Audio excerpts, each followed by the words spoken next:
अब हम देखने वाले हैं क्लास 12 वेक्टर अलजेब्रा का 10.4 एक्सरसाइज। तो यहाँ पे जो फॉर्मूला यूज होगा पहले मैं वो आपको समझा देती हूँ। तो यहाँ पे हम यूज करेंगे क्रॉस प्रोडक्ट के फॉर्मूलेज। तो क्रॉस प्रोडक्ट का जो फर्स्ट फॉर्मूला है हमारा, व्हेन जब ए वेक्टर और बी वेक्टर को जब हम मल्टीप्लाई करेंगे तो उसकी जो वैल्यू आएगी वो हमेशा क्या आएगी, एक वेक्टर फॉर्म में आएगी। दैट मीन्स वो वैल्यू रहेगी हमारे मैग्नीट्यूड के फॉर्म में। तो देयरफॉर जो हमारा रिजल्टेंट वैल्यू रहेगा वो रहेगा in the form of vector. Now then similarly a vector into b vector is always equals to negative of b vector into a vector। तो ये वैल्यू हमेशा क्या होगी, इक्वल होगी। थर्ड कंडीशन यहाँ पे दी गई है कि when sin थीटा, यहाँ पे हमें sin थीटा की वैल्यू फाइंड करना है। जैसे हमने डॉट प्रोडक्ट में cos थीटा की वैल्यू फाइंड करी थी, यहाँ पे सिमिलरली हम sin थीटा की वैल्यू फाइंड करेंगे, जिसका हमारा फॉर्मूला होगा magnitude of a vector into b vector upon magnitude of a vector into b vector. यहाँ पे हमें मैग्नीट्यूड में ही क्वेश्चंस को हम लेके सॉल्व करेंगे। तो यहाँ पे हमारे पास में if A vector is parallel to B vector then the product the A vector into B vector will become zero. जैसे वहां पे हमने देखा था डॉट प्रोडक्ट में कि हमारी वैल्यू जीरो कब आती है, जब हमारी कॉस थीटा की वैल्यू 90 आती है। पर यहाँ पे हमारा अगर वो दोनों अगर पैरेलल है that mean A into B की वैल्यू हमारी क्या हो जाएगी, यहाँ पे जीरो हो जाएगी। यहाँ पे थर्ड कंडीशन हमारी फिफ्थ कंडीशन दी गई है, when vector of a multiply by vector of a it will become zero. Similarly यहाँ पे जो सिक्स फॉर्मूला है हमारा एरिया ऑफ पैरेललोग्राम का equal to when magnitude of a vector into magnitude of b vector, ये रहेगा उसका area of parallelogram का फॉर्मूला। क्योंकि हमें मालूम है कि जब भी हम पैरेललोग्राम देखते हैं तो उनके दो एडजेसेंट साइड्स में अगर ये हमारे दो एडजेसेंट वेक्टर्स है तो जब उनका हम मल्टीप्लाई करेंगे उनके मैग्नीट्यूड में तो जो वैल्यू आएगी वो हमारी आएगी एरिया ऑफ पैरेललोग्राम की। सिमिलरली एरिया ऑफ ट्रायंगल हम कैसे फाइंड कर सकते हैं, half of the magnitude of vector a into vector B.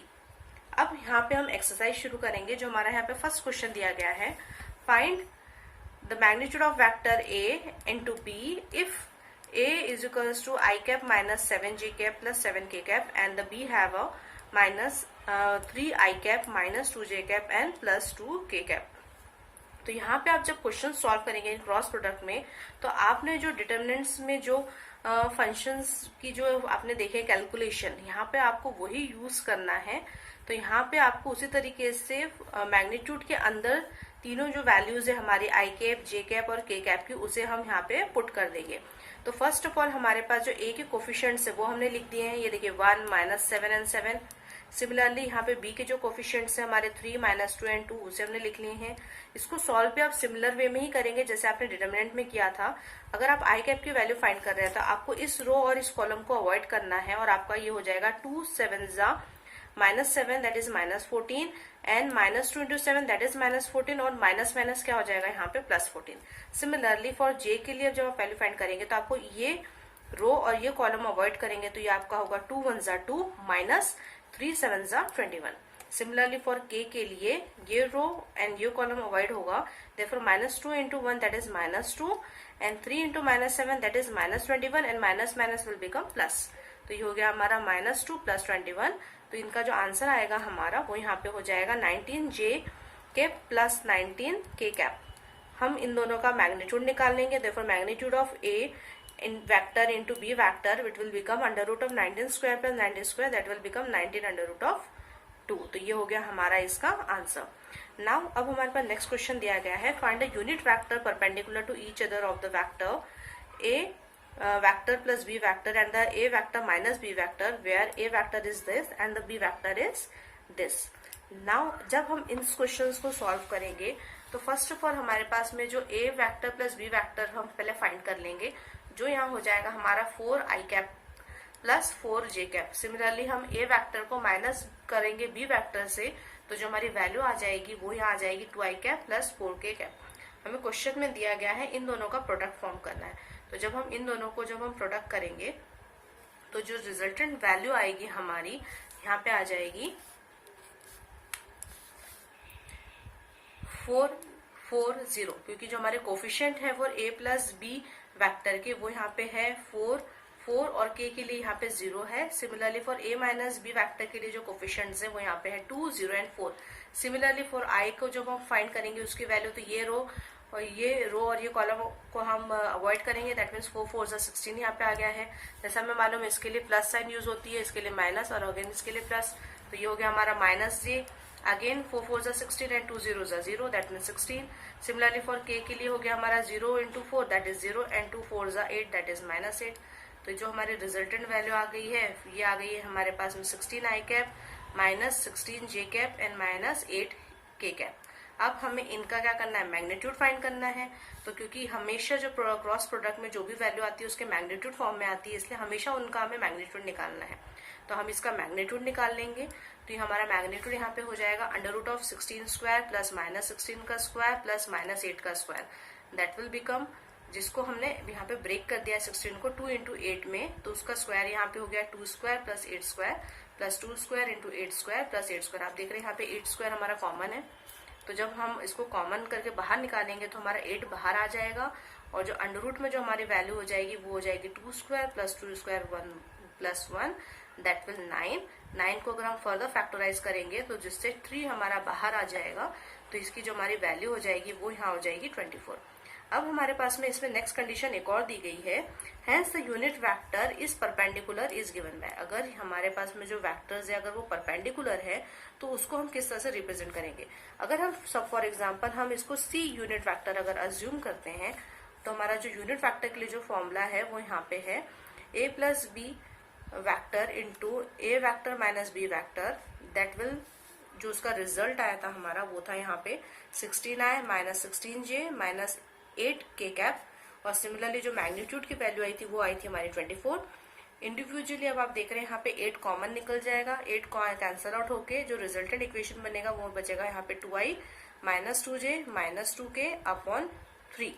तो जब हम इंडिविजुअली इनको लिख देंगे तो ये हो गया हमारा plus minus 2i upon 3 minus plus 2.3j cap and plus minus 2.3 के कैप। तो ये हो गया हमारा रिजल्टेंट आंसर। यहाँ पे हमने प्लस माइनस इसलिए लिखा है क्योंकि जो इसकी वैल्यू है वो मैग्नीट्यूड में हमने फाइंड करी थी, तो वो वैल्यू प्लस में भी आ सकती है और माइनस में भी आ सकती है।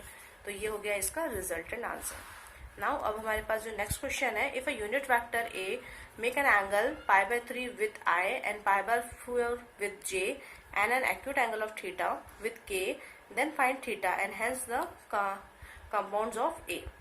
अब हमारे पास में अगर ए को अगर हम अज्यूम करते हैं यहाँ पे a1 i cap, a2 j cap and a3 k cap, आप यहाँ पे x y z भी ले सकते हैं, इसमें कोई प्रॉब्लम नहीं है। यहाँ पे मैंने a1 a2 a3 ले लिया है। तो जैसे हमने प्रीवियस क्वेश्चंस में देखा था डॉट इसमें, तो उसका जो हमारा फॉर्मूला था फॉर l के लिए वो वहाँ पे क्या था, x/r था। सिमिलरली यहाँ पे भी हमें सिमिलर फॉर्मूला ही यूज करेंगे। तो यहाँ पे हमारे लिए i के लिए जो फॉर्मूला हो जाएगा वो हो जाएगा a1 upon magnitude of a, और i के लिए जो हमारा फॉर्मूला है वो है यहाँ पे cos π/3, क्योंकि यहाँ पे थीटा की वैल्यू हमारी कितनी है, π/3 है। तो यहाँ पे हमारा इक्वेशन हो जाएगा cos π/3 is equals to a upon magnitude of a, और जैसा हमारे पास गिवन है क्वेश्चन में कि जो मैग्नीट्यूड ऑफ a हमारा क्या है 1 है, तो ये हमारा इक्वेशन हो जाएगा यहाँ पे 1/2 इक्वल टू a1। देयरफॉर जैसा हमें मालूम है हमारी जो cos π/3 की वैल्यू यहाँ पे क्या होती है 1/2 होती है, दैट मीन्स जो हमारी a1 की वैल्यू यहाँ पे आ गई है 1/2। सिमिलरली जो हमारे j के लिए जो एंगल दिया गया है वो दिया गया है π/4, तो therefore cos π/4 equal to a2 upon magnitude of a। तो देयरफॉर जो हमारी a2 की यहाँ पे वैल्यू हो जाएगी वो हो जाएगी यहाँ पे 1/√2। Similarly for cos theta will be a3 upon magnitude of a, therefore a3 will equal to cos theta. अब हम फर्स्ट ऑफ ऑल क्या करेंगे, मैग्नीट्यूड निकाल लेंगे a का। तो जैसे हमारे पास गिवन है मैग्नीट्यूड की वैल्यू 1 दी गई है और a1 a2 a3 की वैल्यू हमारे पास जो फाइंड करी थी हमने अब उसे यहाँ पे पुट कर देंगे। तो taking square on both the side, तो ये हमारा इक्वेशन यहाँ पे हो जाएगा। a1 हमारा आया था 1/2, उसका हम स्क्वायर ले लेंगे। a2 आया था हमारा 1/√2, उसका भी स्क्वायर ले लेंगे। सिमिलरली a3 की वैल्यू हमारी आई थी cos स्क्वायर थीटा। तो हम जब इस वैल्यू को जब पुट करेंगे तो ये हमारा इक्वेशन यहाँ हो गया है 1 + 1/4 + 1/2 + cos square theta taking LCM. तो ये हो गया हमारा 1 + 3/4 + cos स्क्वायर 3। अब हम 3/4 को हम क्या करेंगे इधर शिफ्ट कर देंगे। तो हमने इन दोनों का ही एलसीएम निकाला था, इसको हम इधर शिफ्ट कर देंगे। तो ये हो गया हमारा cos square theta is equals to 1 minus 3 by 4, that will again taking LCM, तो ये हो गया हमारा 4 minus 3 upon 4, that is 1 upon 2. cos square theta है, हमें cos थीटा की वैल्यू चाहिए, तो हम टेकिंग अंडर रूट जब इसको लेंगे तो ये हमारा वैल्यू आ जाएगा 1 upon 2. दैट मीन्स हमारी जो cos थीटा की वैल्यू यहाँ पे 1 upon 2 आ चुकी है. दैट मीन्स हमारा जो यहाँ पे एंगल है, जो थीटा है, वो यहाँ हो गया है पाई बाय 3. तो hence A3 will become cos pi by 3, that is 1 upon 2. So this is the answer where theta will be pi by 3 and the component of A are 1 upon 2, 1 upon under root 2 and the 1 upon 2. So this is the answer. यहाँ पे हमारा जो next question है shows that vector of A minus vector of B into vector of A plus vector of B is equals to 2 into vector of A into vector of B. तो first of all हम जो हमारा LHS है इसको solve कर लेंगे. तो जब हम इन दोनों को प्रोडक्ट करेंगे तो आप ये देख रहे हैं अगेन ये A माइनस बी और A प्लस बी के फॉर्म में दिया हुआ है. तो ये हमारा जब हम इसको सॉल्व करेंगे, मल्टीप्लाई करेंगे एक्चुअली, तो ये हो गया हमारा A vector into A vector plus A vector into B vector minus B vector into A vector plus B vector into B vector. जैसे हमें मालूम है A vector into A vector हमारा क्या हो जाएगा, 0 हो जाएगा. Similarly B vector into B vector भी हमारा 0 हो जाएगा. तो इसे हमने यहाँ पे पुट कर दिया है. और यहाँ पे जो हमारा माइनस बी इंटू ए है, इसको bye distributive of vector product, जो हमने पहले मैं आपको फॉर्मूले में बता चुकी, वो इक्वल रहेंगे दोनों. तो हम इसकी जगह पे हम यहाँ पे लिख सकते हैं ना ए वैक्टर इंटू बी वैक्टर. तो जब हम इन दोनों को ऐड करेंगे तो ये हमें RHS मिल रहा है. Therefore LHS equals to RHS यहाँ पे हमारा प्रूफ हो चुका है. अब यहाँ पे जो हमारा नेक्स्ट क्वेश्चन है, find lambda and mu if 2i cap plus 6j cap plus 27k cap into i cap plus lambda j cap and mu k cap equal to 0. यहाँ पे हमें क्या करना है, लेमडा और म्यू की वैल्यू फाइंड करना है. तो अगेन यहाँ पे हमें क्रॉस प्रोडक्ट लगाना पड़ेगा, जिसमें हमारे पास मालूम है कि इन दोनों की वैल्यू हमारे पास क्या इक्वल टू 0 है. तो जब हम इनको क्रॉस प्रोडक्ट करेंगे, जिसमें हमारा i j k की वैल्यू हम यहाँ पे पुट कर देंगे, तो यहाँ पे हमारी i की वैल्यू है for first vector it is 2, 6 and 27, ये हो गया 6, 2 एंड 27. सिमिलरली दूसरे वेक्टर की वैल्यू है यहाँ पे आई, लैम्डा एंड म्यू, इसे हमने यहाँ पे पुट कर दिया है. और हमारे पास ऑलरेडी क्वेश्चन में गिवन है कि this values are equal to 0. तो हम यहाँ पे डायरेक्टली मेंशन कर देते हैं 0 i cap plus 0 j cap plus 0 k cap. तो अब हम जब इनको मल्टीप्लाई करेंगे तो हमारी आई की वैल्यू यहाँ आ जाएगी 6 mu minus 27 lambda minus j 2 mu minus 27 plus k cap 2 lambda minus 6 is equals to 0 i cap 0 j cap plus 0 k cap. अब आप यहाँ देख रहे हैं कि हम आई के आई कोफिशिएंट्स को अगर कंपेयर करें तो ये हमारा आ जाएगा 6 mu minus 27 lambda equal to 0, that is the first equation. Similarly 2 mu minus 27 equal to 0, that is second equation. Similarly 2 lambda minus 6 equal to 0, that is third equation. तो ये हमारे इक्वेशंस हो गए. तो अगर हम फ्रॉम इक्वेशन 2 से हम देखा जाए तो हमारा ये हो गया 2 लैम्डा माइनस 6 इक्वल टू 0. इससे हमें लैम्डा की वैल्यू मिल जाएगी जो हो जाएगी 3. सिमिलरली हम इक्वेशन 2 को अगर कंपेयर करें तो ये हो गया हमारा 2 mu minus 27 equal to 0, that will mu equal to यहाँ आ गया हमारा 27 एंड 2. तो इस तरीके से हमें लैम्डा और म्यू दोनों की वैल्यू हमने यहाँ पे फाइंड कर ली है. अब यहाँ पे हमारा जो नेक्स्ट क्वेश्चन है, given that a vector into b vector equal to 0 and the product of a vector into b vector equal to 0, what can you concluded about the vector a vector and b vector. तो जैसे हमारे पास conditions दी गई है, if a vector dot b vector equal to 0, that means a is perpendicular to b. Similarly, when a vector into b vector equal to 0, that means a is parallel to b. तो ये हमारे dot product की property है और ये हमारे cross product की property है. तो इसके हिसाब से अगर हम देखा जाए तो इन दोनों में 0 कब रहेगा, जब या तो a और b परपेंडिकुलर रहेगा इन देयर डॉट प्रोडक्ट, और जब वो या तो पैरेलल रहेगा इन देयर क्रॉस प्रोडक्ट. तो ऐसे केस में but a and b can not be perpendicular parallel simultaneously. अगर हम देखा जाए तो दोनों भी एक साथ कभी भी नहीं हो सकते हैं. तो दैट मीन्स या तो हमारे मैग्नीट्यूड ऑफ ए की वैल्यू 0 है या तो बी वेक्टर की वैल्यू, बी वेक्टर के मैग्नीट्यूड की वैल्यू 0 है, तभी इन दोनों की वैल्यूज हमारी क्या आएगी, 0 आएगी. तो दैट मीन्स तो we concluded that hence a magnitude will 0 और the magnitude of v will become 0. अब यहाँ पे जो हमारा नेक्स्ट क्वेश्चन है, let the vector a b c given as a vector will become a1 i cap plus a2 j cap plus a3 k cap. Similarly b vector यहाँ पे हो गया हमारा b i cap plus b2 j cap plus b3 k cap. Similarly C vector यहाँ हो गया हमारा C1 i cap plus C2 j cap plus C3 k cap. तो यहाँ पे हमें shows that the A vector is equals to A vector into B vector plus C vector equal to A vector into B vector plus A vector into C vector. तो first of all हम इसका LHS solve कर लेंगे। तो LHS में हमारे पास यहाँ पे दी गई है condition B vector plus C vector. तो फर्स्ट ऑफ ऑल हमने उसको सॉल्व करा है। तो जो हमारी कंडीशन आएगी यहाँ पे वो यहाँ आ जाएगी B1 plus C1 i cap plus B2 plus C2 j cap plus B3 plus C3 k cap. अब हमें क्या करना है, इन दोनों को मल्टीप्लाई करना है। तो यहाँ पे जो हमारे A वैक्टर के जो कोफिशिएंट्स है वो यहाँ पे A1 A2 A3 है। सिमिलरली B vector plus C vector के जो कोफिशिएंट्स है वो है यहाँ पे B1 plus C1 B2 plus C2 plus B3 plus C3। अब हमें इनको मल्टीप्लाई करना है। फर्स्ट ऑफ ऑल हम I के वैक्टर को लेंगे, इसके हमारे जो है जो साइन रहेगी प्लस माइनस एंड प्लस की साइन रहेगी। हम जब I वैक्टर ले रहे हैं तो ये रो और ये कॉलम अवॉइड करेंगे, तो देयरफॉर हमारा A2 into B3 plus C। तो ये हो गया हमारा यहाँ पे I के लिए। सिमिलरली हम J के लिए भी इस तरह से वैल्यू पुट कर लेंगे। तो ये हो गया हमारा J के लिए, ये रो और ये कॉलम को अवॉइड करेंगे तो ये हो गया हमारा A1 into B3 plus C3 minus A3 into B1 plus C1। Similarly for K के लिए हमारा हो गया यहाँ पे A1 into B2 plus C2 minus A2 into B1 plus C1। तो जब हम इसको सिंप्लीफाई करेंगे तो जो रिजल्टेंट वैल्यू आ गई वो हमारी इक्वेशन नंबर 1 बन जाएगी। सिमिलरली हम RHS के लिए भी सॉल्व कर लेंगे। तो ये हो गया हमारा A इंटू B। तो हमारे A के जो कोफिशिएंट्स है उन्हें हम लिख लेंगे। सिमिलरली B के कोफिशिएंट्स हमने यहाँ लिख लिए हैं, इनको भी इसी तरीके से हम सॉल्व करेंगे। तो जो इक्वेशन आएगा वो हमारा इक्वेशन नंबर 2 आ गया है। Similarly for A into C को भी हम सिमिलर जो उनके कोफिशिएंट्स हमने लिख लिए हैं अकॉर्डिंग टू द कंडीशंस।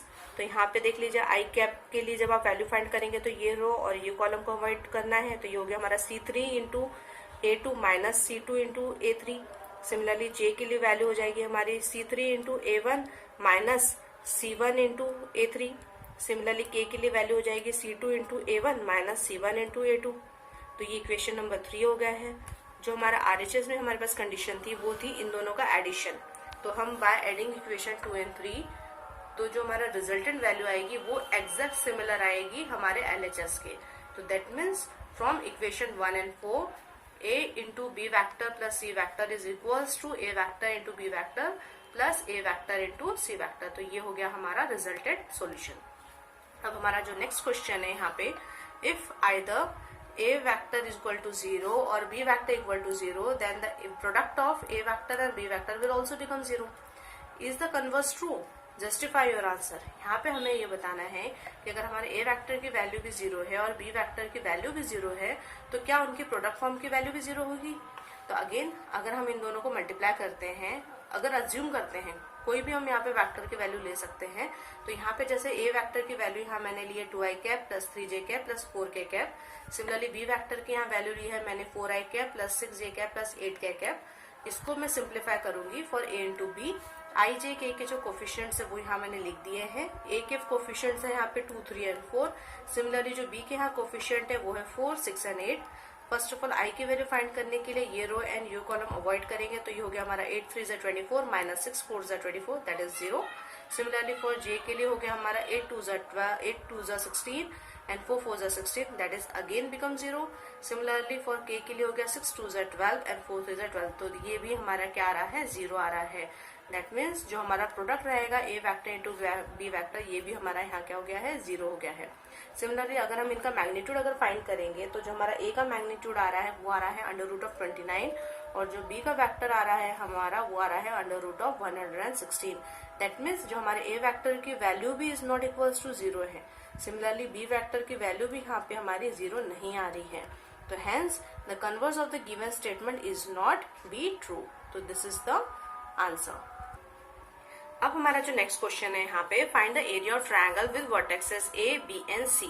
जैसे हमें मालूम है एरिया ऑफ ट्रायंगल का हमारा फॉर्मूला क्या होता है, हाफ बेस इनटू हाइट। तो यहाँ पे हमें क्या लेना है, 2 एडजेसेंट साइड लेने हैं इस वेक्टर के। तो अगर हमारी 2 एडजेसेंट साइड अगर हम A, B और B, C अगर अज्यूम करते हैं तो फर्स्ट ऑफ ऑल हम इनका वेक्टर निकाल लेंगे। तो फर्स्ट ऑफ ऑल जो A, B का हमारा वेक्टर होगा वो यहाँ पे हो जाएगा 2 - 1 i cap plus 3 - 1 j cap and 5 - 2 k cap. तो that will form i cap plus 2j cap plus 3k cap.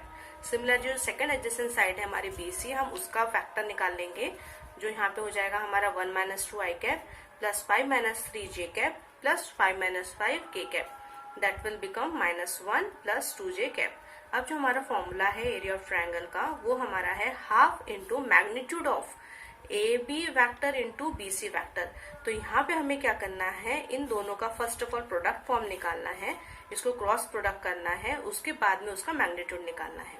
तो पहले हमने उनका प्रोडक्ट निकाल लिया है, जो इसमें I, J, K के जो कोफिशिएंट्स है वो हमने लिख दिए हैं। ये है हमारा 1, 2 एंड 3। सिमिलरली जो BC वेक्टर के जो कोफिशिएंट है वो है हमारा -1, 2 एंड 0।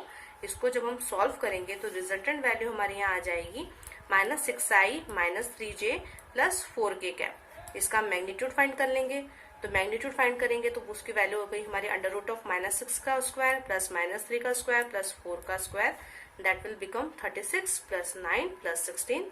तो जिससे हमारी जो वेक्टर की वैल्यू आ गई है यहाँ पे मैग्नीट्यूड की, वो आ गई है √61। इससे बस हमें क्या करना है, फॉर्मूले में पुट कर देना है। तो ये हो गया हमारा हाफ इंटू √61, दैट इज √61/2। तो this is the area of the triangle of ABC। Similarly जो हमारा यहाँ पे नेक्स्ट क्वेश्चन है, find the area of parallelogram whose adjacent sides are determined by the vector A and the vector B। तो यहाँ पे हमें मालूम है जो एरिया ऑफ पैरेललोग्राम का फॉर्मूला होता है हमारा, वो होता है product of A into B।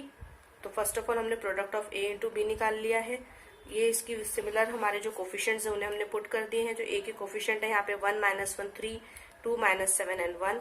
I की वैल्यू हमें फाइंड करना है, तो हमें ये रो और ये कॉलम अवॉइड करेंगे। तो ये हो गया 1 into -1, that is -1, -7 into 3, that is 21, minus minus plus, ये हो गया +21। सिमिलरली J के लिए जो हमारी वैल्यू हो जाएगी, उसके लिए हो गया 1 1 जा 1 माइनस 2 3 जा 6। फॉर K के लिए -7 into 1, that is -7, -2, that is become +2। तो इस तरीके से हमें A वेक्टर और B वेक्टर की वैल्यू मिल चुकी है। यहाँ पे जो है हमारी 20i cap plus 5j cap minus 5a cap, जो हमारा फॉर्मूला है magnitude of A vector into B vector. तो हमें सिंपली क्या करना है, इसका मैग्नीट्यूड निकाल लेना है। तो ये हो गया हमारा √20² plus 5² plus 5², that will become 400 plus 25 plus 25। इसको प्लस कर लीजिए, तो आपका जो रिजल्टेंट वैल्यू यहाँ आ जाएगी वो हो जाएगी 15, दैट इज √450। इसको जब हम एलसीएम निकालेंगे तो ये आ जाएगा हमारा 50 √2। तो this is the resultant answer of the area of parallelogram. Thanks for watching.